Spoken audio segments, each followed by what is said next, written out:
Hello అందరికీ welcome back to my channel. ఈరోజు recipe అయితే చామగడ్డ పులుసు. చాలామంది ఇష్టపడరు దీన్ని తినడానికి, కానీ దీంట్లో హెల్త్ బెనిఫిట్స్ అనేవి చాలా ఉంటాయి.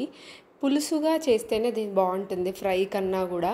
ఒకసారి ఎలా చేసేయాలో చూసేద్దాం. ముందుగా అయితే నా ఛానల్ ఫస్ట్ టైం చూస్తుంటే సబ్స్క్రైబ్ చేసుకొని వీడియోని స్టార్టింగ్ నుంచి ఎండ్ వరకు చూసేసి నచ్చితే తప్పకుండా లైక్ చేయండి.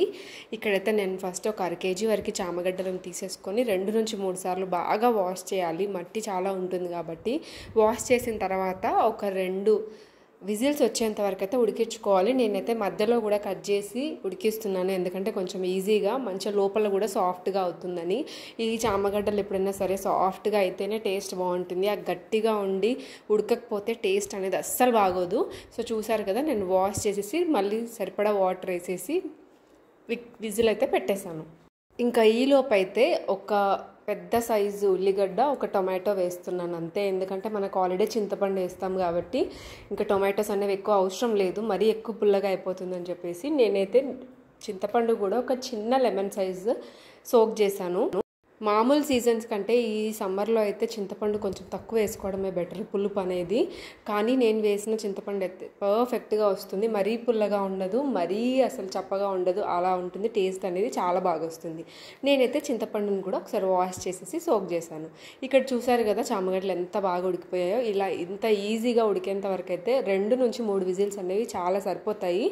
ఇలా దాని తర్వాత మనం తొక్క తీసేసుకొని చిన్నగా కట్ చేసేసుకోవాలి. మరీ చిన్నగా కాకుండా దీంట్లో 2 పీసెస్ చేస్తున్నాను. ఈచ్ చామగడ్డ ముక్కలు అనేవి మీడియం సైజ్ ఉంటేనే బాగుంటుంది. మరీ చిన్నగా చేసినా అది ఉడికిన తర్వాత మొత్తం ఇలా మనకి పేస్ట్ లాగా అయిపోతుంది. సో చూసారు కదా, ఇలా పర్ఫెక్ట్గా ఉడికిన తర్వాత మనం ఇలా పీసెస్లా కట్ చేసేయడమే. దాని తర్వాత మనం ముందుగా నానబెట్టిన చింతపండుని మంచిగా ఎక్స్ట్రాక్ట్ చేసి జ్యూస్ తీసేసి పక్కన పెట్టేసేయాలి. ఇక్కడ ఫస్ట్ అయితే నేను ఇంకా కడాయి పెట్టేసుకొని ఒక 3 నుంచి 4 స్పూన్ల వరకు ఆయిల్ వేసాను. దాంట్లోకి 1 స్పూన్ జీలకర్ర, కొద్దిగా ఆవాలు, ఒక 2 పచ్చిమిర్చి అనేవి డైరెక్ట్గా వేసేస్తున్నాను నేను. ఇవి అయితే ఆల్రెడీ ఫుల్గా కారం ఉంటాయి కాబట్టి 2 సరిపోతాయి మనకి. అండ్ కొద్దిగా స్పైసీనెస్ అనేది తక్కువే వేస్తున్నాను. ఇంకా కొంచెం వేడి ఎండలు బాగున్నాయి కాబట్టి స్పైస్ ఎక్కువగా ఉన్న ఫుడ్ తీసుకోవడం అయితే అవాయిడ్ చేయడం చాలా బెటర్. అండ్ పిల్లలు కూడా తినడానికి ఇది చాలా బాగుంటుంది టేస్ట్. ఈ దుంపల ఫ్యామిలీకి చెందినవి ఏవైనా సరే చాలా లిమిట్గా తీసుకోవడం అనేది మనకి హెల్త్కి మంచిది. సో ఇక్కడ అవి బాగా ఫ్రై అయిన తర్వాత కొద్దిగా కరివేపాకు, ఇంకా మనం కట్ చేసి పెట్టిన ఉల్లిగడ్డ, టొమాటో కూడా వేసేసి ఇవైతే బాగా ఫ్రై అవ్వాలి. సాఫ్ట్ అయితేనే టేస్ట్ బాగుంటుంది. లేకపోతే మనకు తినేటప్పుడు ఉల్లిగడ్డలు అంతా ఇలా మనకి అదే ఫ్లేవర్ అనేది తెలుస్తుంది. అందుకే ఎంత బాగా ఫ్రై అయితే అంత బాగుంటుంది టేస్ట్. తొందరగా ఫ్రై అవ్వడానికైతే 1 స్పూన్ వరకు అయితే సాల్ట్ వేసేసి మళ్ళీ ఒకసారి కలిపేసేసి ఇంకా 5 నుంచి 6 నిమిషాల వరకు అయితే మొత్తం దగ్గర పడే వరకు అయితే ఫ్రై చేసేసాను. అండ్ మీకు ఈ చామగడ్డలు ఏ టైప్ రెసిపీస్ అనేవి ఇష్టమో నాకు కామెంట్స్లో చెప్పేసేయండి. నాకైతే పులుసే ఇష్టం.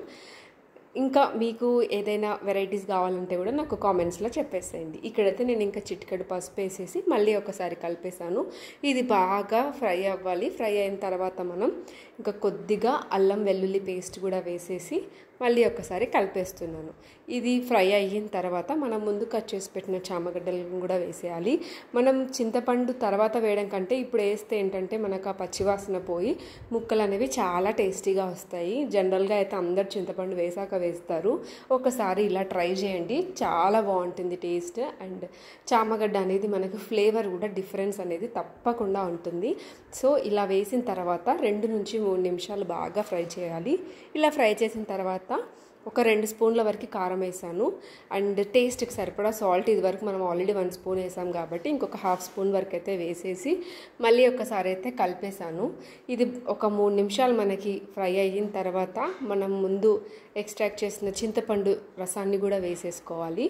చింతపండుకి మీకు పులుసులా చేస్తున్నాం కాబట్టి సరిపడా ఇంకొక గ్లాస్ వాటర్ యాడ్ చేసేసుకుంటే పర్ఫెక్ట్గా వస్తుంది. పులుసు ఎప్పుడైనా సరే మరీ వాటర్లా కాకుండా మరీ థిక్గా లేకుండా ఉంటేనే టేస్ట్ అనేది బాగుంటుంది. అండ్ పులుసు ఎప్పుడైనా నెక్స్ట్ డేకి ఇంకా బాగుంటుంది టేస్ట్. నేనైతే ఇందులో ఎలాంటి మసాలాలు వేయట్లేదు, ఎందుకంటే మనకు ఆ చామగడ్డల ఫ్లేవర్ అనేది మిస్ అవ్వద్దని చెప్పేసి. సో చూసారు కదా, లాస్ట్కి 1 స్పూన్ వరకు ధనియాల పొడి వేసాను అంతే.